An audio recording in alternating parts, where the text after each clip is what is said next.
السلام علیکم ورحمۃ اللہ وبرکاتہ۔ وعلیکم السلام ورحمۃ اللہ۔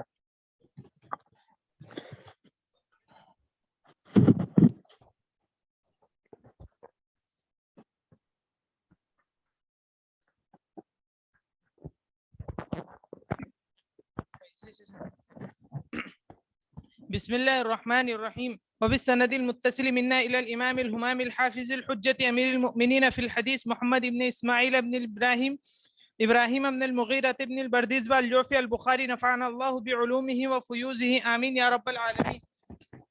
باب الميت يسمع خفق النعال۔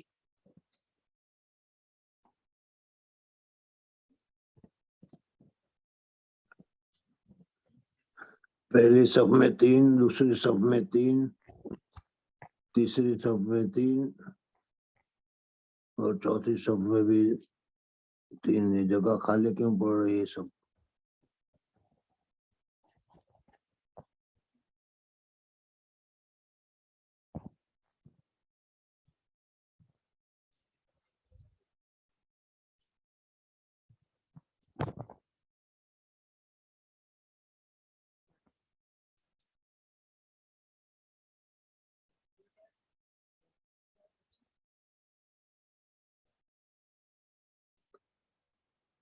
تم لوگ ماننے کی اتنا صلاحیت ہی نہیں رکھتے میرے خیال سے۔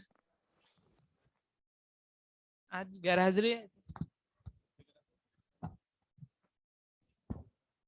ابھی حاضر ابھی ہوا، یہ ابھی آیا، جگہ چھوڑ رہے تو بیٹھتے نہیں، صحیح ترتیب سے بیٹھنا ہی تمہیں نہیں آتا۔ ابھی یہاں میری بائیں طرف یہ جگہ خالی ہے۔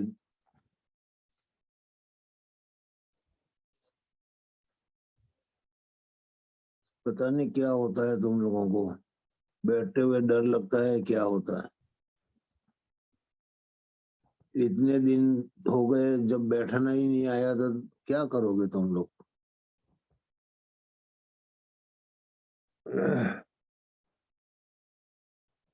بسم اللہ الرحمن الرحیم، الحمدللہ رب العالمین والصلاة والسلام علی سید الانبیاء والمرسلین محمد وآلہ وصحبہ اجمعین، اما بعد۔ جی پڑھو پھر۔ باب الميت يسمع خفق النعال۔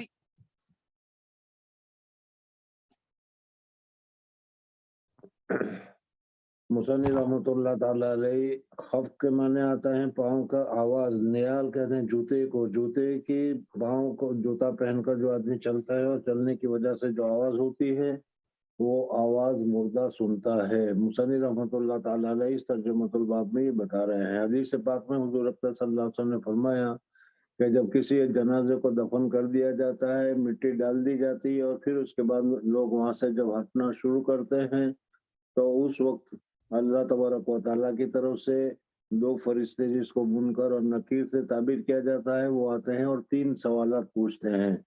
تو اس میں یہ بتایا گیا کہ اس میت کو، ہم تو یہ سمجھتے ہیں کہ میت ہے، نہ سن سکتا ہے نہ کچھ سکتا ہے، لیکن اللہ تبارک و تعالیٰ اس کو کیا ہے اس وقت طاقت دے دیتے ہیں جس کی وجہ سے قبر سے باہر جو آواز ہو رہی ہے وہ آواز بھی وہ سنتا ہے۔ تو اب قبر میں جو فرشتے آئیں گے اور وہ جو پوچھیں گے تو وہ بدرجہ اولا اس کو سنے گا۔ جی حدثنا عياش قال حدثنا عبد العلا قال حدثنا سعيد قال وقال لي خليفة حدثنا يزيد بن الزرعين قال حدثنا سعيد عن قتادة عن أنس رضي الله تعالى عنه عن النبي صلى الله عليه وسلم قال العبد إذا وضع في قبره وتولي وذهب أصحابه حتى إنه لا يسمع۔ وتولیا یعنی جو اس کو دفن کرنے والے حضرات ہیں وہ وہاں سے پوچھ پھراتے ہیں، وہاں سے ہٹنا شروع ہو جاتے ہیں، اس وقت منکر نکیر جو ہیں وہ سوال کے لیے آتے ہیں۔ وتولیا وذهب أصحابه حتى إنه لا يسمع قرع نعالهم أتاه ملكان فأقعداه فيقولان له ما كنت ملکان 2 فرشتے آتے ہیں اور اس کے پاؤں کے انگوٹھے کو پکڑتے ہیں، تو اس انگوٹھے کے پکڑنے کے ساتھ جو لاش ہے وہ قبر میں بیٹھ جاتی ہے، کفن وغیرہ جو ہے وہ بھی نیچے اتر جاتا ہے۔ اور وہ اس سے سوالات کرتے ہیں، 3 سوالات کرتے ہیں۔ جی ما كنت تقول في هذا الرجل محمد۔ حضور صلی اللہ علیہ وسلم کے متعلق فی حاضر الرجل، یعنی یہاں پر حضور اقدس صلی اللہ علیہ وسلم کا نام لے کر یا حضور اقدس صلی اللہ علیہ وسلم کے رسالت کا یا نبوت کا الفاظ ذکر کر کے سوال نہیں کرتے کہ اس نبی کے متعلق کیا کہتے ہو، اس رسول کے متعلق کیا کہتے ہو. اس وجہ سے کہ یہاں پر امتحان لینا ہوتا ہے، اور تمہیں معلوم ہے کہ امتحان میں ایسے الفاظ استعمال کیے جاتے ہیں کہ جس کی وجہ سے آدمی کو جواب دینے میں اس کی کیا ہے احساس ہو کہ آج میرا امتحان ہو رہا ہے اور مجھے صحیح جواب دینا ہے. تو اس وجہ سے حضور اقدس صلی اللہ علیہ وسلم کی طرف تین صورتیں یہاں پر ہو سکتی ہیں. ایک تو یہ ہے کہ حضور اقدس صلی اللہ علیہ وسلم کی تصویر ان کو دکھائی جاتی ہو اور یہ کہہ رہا ہو کہ اس آدمی کے متعلق کیا ہے. اس صورت میں آپ کہیں گے کہ جب ہم نے حضور اقدس صلی اللہ علیہ وسلم کو دیکھا ہی نہیں تو پھر تصویر سے کیسے ہم جواب صحیح دیں گے. تو اس کا جواب یہ ہے کہ ایمان والا ہوتا ہے، تو ایمان والے ہونے کی وجہ سے اللہ تبارک و تعالیٰ نصرت فرماتے ہیں اور اس کو پتہ چل جاتا ہے کہ ہمارے حبیب پاک صلی اللہ علیہ وسلم کی تصویر ہے. لیکن سب سے زیادہ صحیح بات جو معلوم ہوتی ہے وہ یہ ہے کہ عالم برزخ میں یہ کیا ہے موانع اور آڑ اور پردے وغیرہ جیسے ہاں دنیا میں ہے کہ دیواروں کے ذریعے سے یا کیا ہے چادروں کے ذریعے سے پردے کیے جاتے ہیں اور اس کی وجہ سے نہیں دکھائی دیتا ہے، ویسا نہیں ہوتا ہے، بلکہ وہاں عام چیزیں کھلی ہوئی ہوتی ہے اور دکھائی دیتا ہے. تو جس جگہ پر اس کو دفن کیا گیا ہے وہاں سے لے کر مدینہ منورہ تک کے سارے پردے ہٹا دیے جاتے ہیں اور حضور اقدس صلی اللہ علیہ وسلم قبر مبارک میں تشریف فرما ہے. وہاں پر ان کو دکھلا کر کہا جاتا ہے کہ وہ آدمی جو بیٹھے ہوئے ہیں ان کے متعلق تمہارا کیا خیال ہے. اگر اس کے دل میں ایمان ہے تو اس ایمان کی مناسبت کی وجہ سے، اس ایمان کے نور کی وجہ سے وہ آدمی سمجھ لیتا ہے کہ یہ ہمارے حضور اقدس صلی اللہ علیہ وسلم ہے. اس وجہ سے وہ صحیح جواب دیتا ہے. اور قرآن پاک میں بھی اللہ تبارک و تعالیٰ نے فرمایا کہ اللہ بقول ثابت ہے، اللہ تبارک و تعالیٰ اس کی نصرت فرماتے ہیں اور وہ جواب دیتے ہیں. بہرحال حضور اقدس صلی اللہ علیہ وسلم کی طرف اشارہ کر کے یا صورت کی طرف اشارہ کر کے فرمایا جاتا ہے کہ یہ کون ہے، تم اس کے متعلق کیا کہتے ہو، کیا جانتے ہو. جی فيقول أشهد أنه عبد الله ورسوله فيقال انظر إلى مقعدك من النار فرشتے جو ہیں وہ آتے ہیں، ان کو پہلے سے ہی معلوم ہوتا ہے، اس وجہ سے کہ جو نور ایمان والا ہوتا ہے اس کے جسم کے اوپر انوارات اور برکات وغیرہ ہوتے ہیں ایمان کی وجہ سے. اس وجہ سے وہ پہلے ہی سمجھ جاتے ہیں کہ یہ صحیح جواب دے گا. لیکن چونکہ وہ امتحان کا موقع ہے اس وجہ سے باوجود سمجھنے کے ان سے سوالات وہ کرتے ہیں، اور جب سوالات کر لیے جاتے ہیں تو پھر اس صورت میں اس کا نتیجہ اور رزلٹ بھی فوراً بیان کر دیتے کہ ہم تو پہلے ہی سے سمجھتے تھے کہ تم صحیح جواب دو گے. تمہارے وہ چہرے کے نورانیت کو دیکھ کر، تمہاری تقوی اور طہارت کو دیکھ کر ہم تو سمجھ گئے تھے کہ تم صحیح جواب دو گے. لیکن چونکہ امتحان کا موقع تھا اس وجہ سے ہم نے تم سے پوچھا، اب تم امتحان میں کامیاب ہو گئے، اس وجہ سے اب تمہارے لیے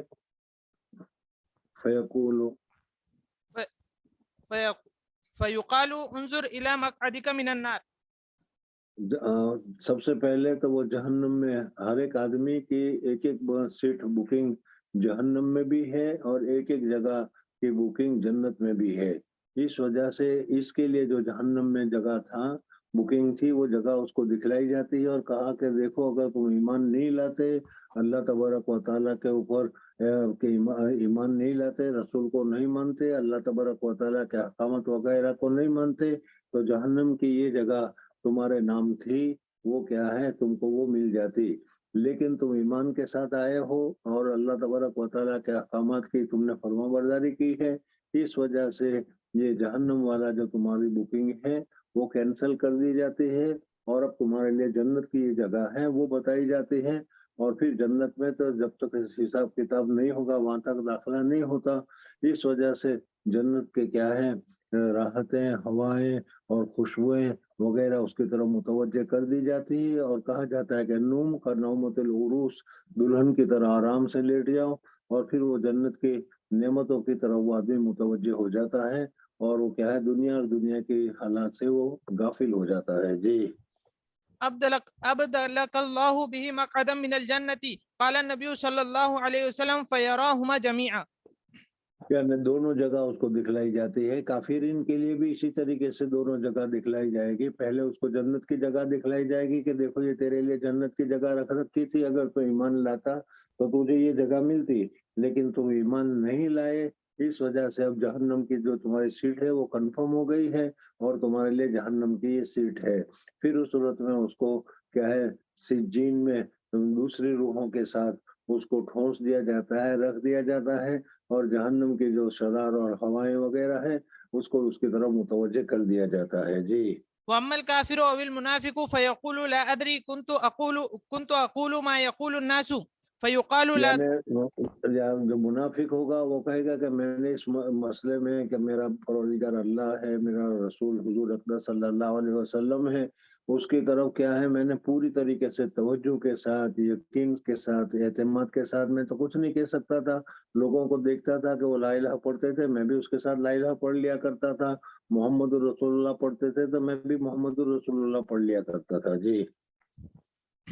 فيقال لا دريت ولا تليت ثم يضرب بمطرقة من حديد ضربة بين أذنيه فيصيح صيحة يسمعها. ابھی یہ کیا ہے, حساب کتاب تو بعد میں ہوگا. یہ تو دونوں فرشتے سوال جواب ہی کر رہے ہیں, تو چونکہ سوال کا جواب اس نے صحیح نہیں دیا یا وہ ایمان والا نہیں تھا, اس وجہ سے اس کو ایک بہت بڑا جو ایک ہتھوڑا ہوتا ہے, اس ہتھوڑے کے ذریعے سے اس کے دونوں کانوں کے درمیان میں اس کو مارا جاتا ہے. بمطرقۃ من حديد ضربة بين أذنيه فيصيح صيحة يسمعها من يليه. ظاہر بات ہے کہ جب مال پڑے گی تو وہ چلائے گا, تو بہت زور سے وہ چلاتا ہے. صيحة يسمعها من يليه إلا الثقلين. ہاں, یعنی ثقلین کے علاوہ جو ہے, ثقلن کے مناتے ہیں بوجھ کے, وزن کے, تو اس صورت میں کیا ہے, انسان اور جنات یہ دونوں ثقل ہے, بوجھ ہے. تو ان دونوں کے علاوہ جتنے بھی دوسرے ہیں, جانور ہے, پھر اس کے علاوہ کیا ہے, مدر ہے, حضر ہے, فرشتے ہیں, وہ سارے کے سارے اس کے آواز کو سنتے ہیں. جی. باب من أحب الدفن في الأرض المقدسة أو نحوها. مصنف رحمۃ اللہ علیہ فرماتے ہیں کہ اگر کوئی آدمی اپنی تمنا کرے اور یہ تمنا کرے کہ ارض مقدسہ پر مجھے دفن کر دیا جائے, تو یہ تمنا کرنا اور یہ ارض مقدسہ میں دفن کرنا درست ہے یا درست نہیں ہے. اور اس سلسلے میں بتایا کہ اس صورت میں ایسی تمنا کرنا یا مقدس جگہ کے لیے دفن ہونے کی تمنا کرنا یا مقدس جگہ میں دفن ہونا یہ جائز اور درست ہے, فائدہ ہوتا ہے. اس وجہ سے کہ کیا ہے, وہاں پر اللہ تبارک و تعالیٰ کے انوارات اور برکات وغیرہ ہوتے ہیں. اس وجہ سے بعض حضرات یہ فرماتے ہیں کہ ہر ایک آدمی کا اپنا اپنا عمل ہے اور اس اپنے اپنے عمل کی وجہ سے اس کو کوئی فائدہ نہیں پہنچتا. مصنف رحمۃ اللہ علیہ فرماتے ہیں کہ دفن ہونے کی شکل میں بھی فائدہ پہنچتا ہے. بہت سارے واقعات بھی ایسے مشہور ہیں یا نقل کیے جاتے ہیں کہ جس کی وجہ سے معلوم ہوتا ہے کہ ارض مقدسہ میں دفن ہونے سے فائدہ ہوتا ہے. جنت البقیع کے متعلق واقعہ کتاب میں پڑھا تھا کہ کسی آدمی کو دفن کیا گیا. ظاہر بات ہے کہ جنت البقیع میں 10,000 صحابہ مدفون ہے. کسی جگہ پر اس کو لے گئے تو عذاب کے جو فرشتے تھے وہ سارے کے سارے وہاں تک پہنچے, لیکن جو قبر تھی اس قبر میں وہاں پر کوئی صحابی کی قبر تھی. اس وجہ سے اللہ تبارک و تعالیٰ نے کیا ہے ان عذاب کے فرشتے کو اس وسط سے ہٹا دیا. یا ان کے علاوہ جو صحیح جو ہے وہ یہ کہ حضرت اقدس مولانا قاسم نانوتوی رحمۃ اللہ تعالیٰ علیہ سے کسی آدمی نے یہی سوال پوچھا کہ حضرت کسی بزرگ کے قریب میں دفن ہونے سے کوئی فائدہ پہنچتا ہے. تو اس وقت حضرت گرمی کا موسم تھا اور حضرت کو کوئی آدمی پنکھا ڈال رہا تھا جس کی وجہ سے ہوا لگے. تو حضرت نے پوچھا کہ بھائی یہ پنکھا کر رہا ہے, اس کی ہوا تم کو لگ رہی ہے؟ کہا کہ ہاں لگ رہی ہے. کہا کہ یہ تمہیں پنکھا جل رہا ہے؟ کہا کہ نہیں حضرت مجھے کون پنکھا جلے گا, وہ تو حضرت کو آپ کو پنکھا ڈالا جا رہا ہے.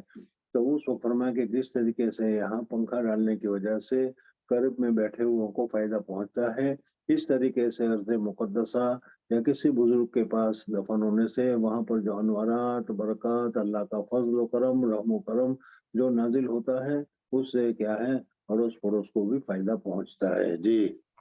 حدثنا محمود قال حدثنا عبد الرزاق قال أخبرنا معمر عن ابن طاووس عن أبيه عن أبي هريرة رضي الله تعالى عنه قال أرسل ملك الموت إلى موسى فلما جاءه سقه